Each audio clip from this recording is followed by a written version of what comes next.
All right, thank you so much for the introduction. Again, my name is Garrett Gross, and I'm the Senior Technical Product Marketing Manager here at Alien Vault. Thanks again for your time and for joining us today in discussing watering hole attacks. I'm just going to go through a brief presentation about watering hole attacks, maybe some of the, um, you know, internal dynamics of the attack, what it looks like, and then we're going to have Victor Obando, one of our senior sales engineers, go through the USM product to show you what it looks like in USM and how to spot that type of activity. So first and foremost, let me just tell you a little bit about Alien Vault.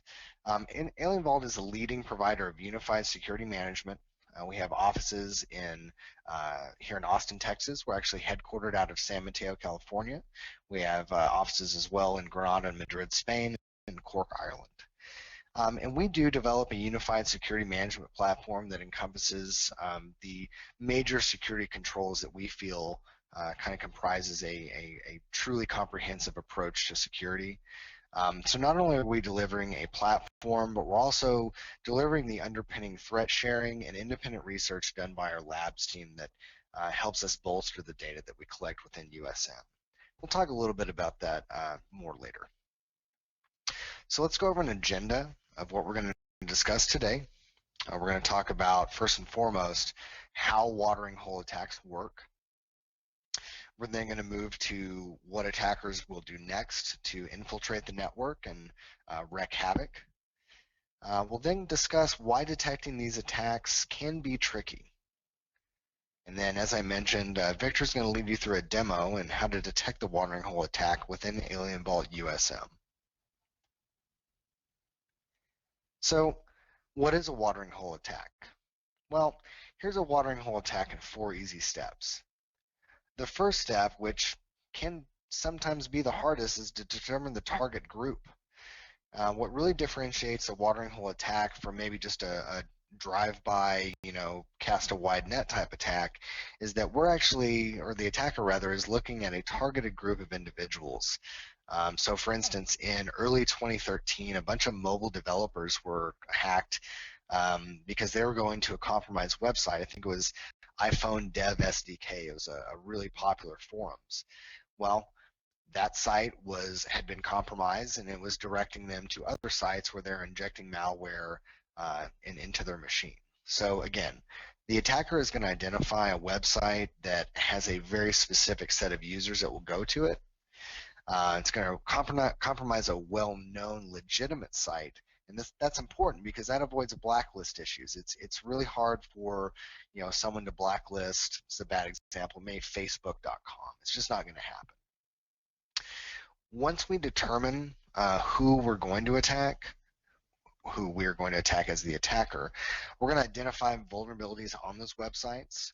So we're going to go through, do some scanning. We're going to test the web server, any ad servers, web apps, etc., for vulnerabilities that we can exploit. So, for instance, SQL injection. So maybe some web forms where the inputs are not sanitized, and you can put in malicious code when it's asking for your name or your address. So then, again, we're going to inject the threat into the website. So inject HTML or JavaScript to redirect victims to sites hosting malware.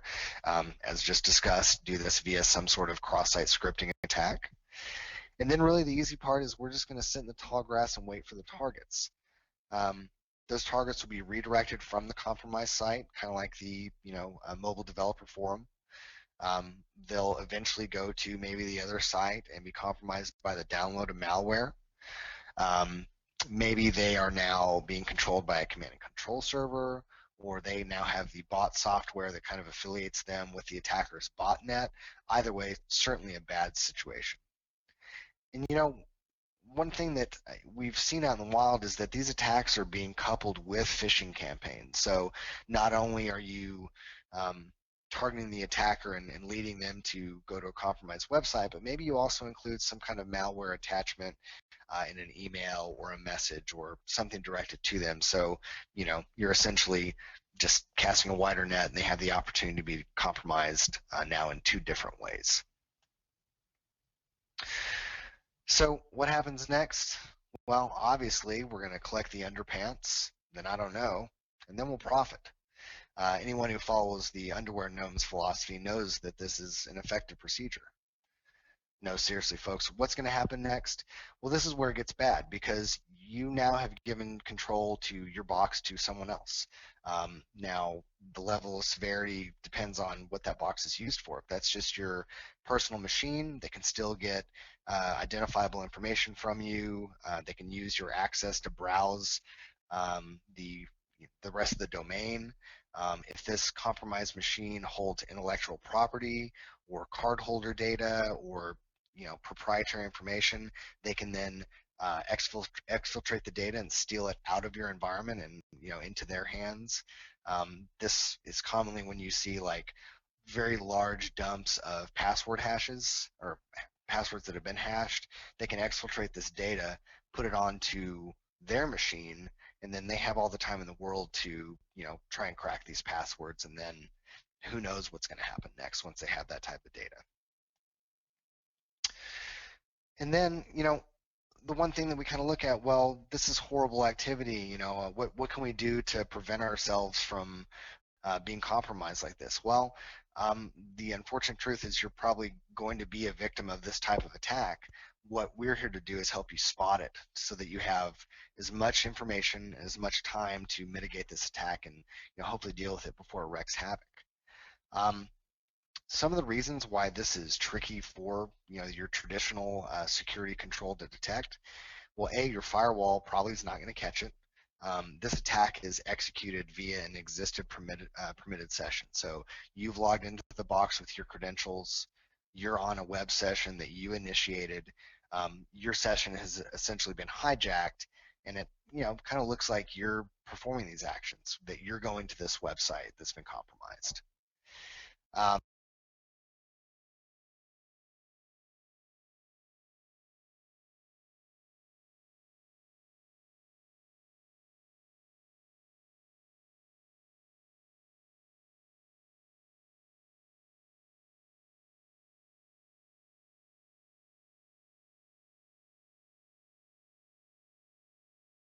There's just so many zero-day threats. There were 82,000 new malware variants released every day, according to a PC World report.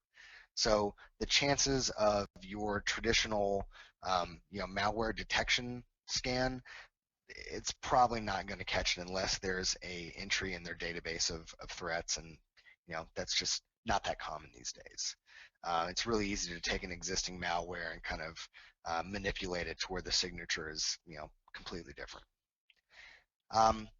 Also, you're probably not going to see a trace of this in the system logs. The reason being is this occurs through a web browser, which doesn't really result in any, log entries that would show any type of suspect activity. If you pour through every single web log, you might be able to put the pieces together, but in your typical kind of log analysis or SIM solution, it's just not going to be apparent. So, okay, then what will catch it? Well, a coupling of network intrusion detection and effective correlation of the events that we're detecting. And that's kind of where we come into play.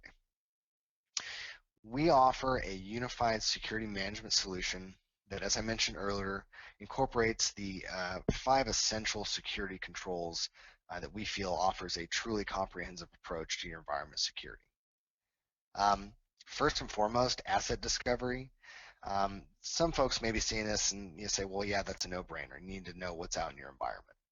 Well, you'd be surprised the amount of folks that discover rogue access points, discover maybe file servers that are hosting either prohibited or illegal content, maybe file sharing that's happening within your own environment.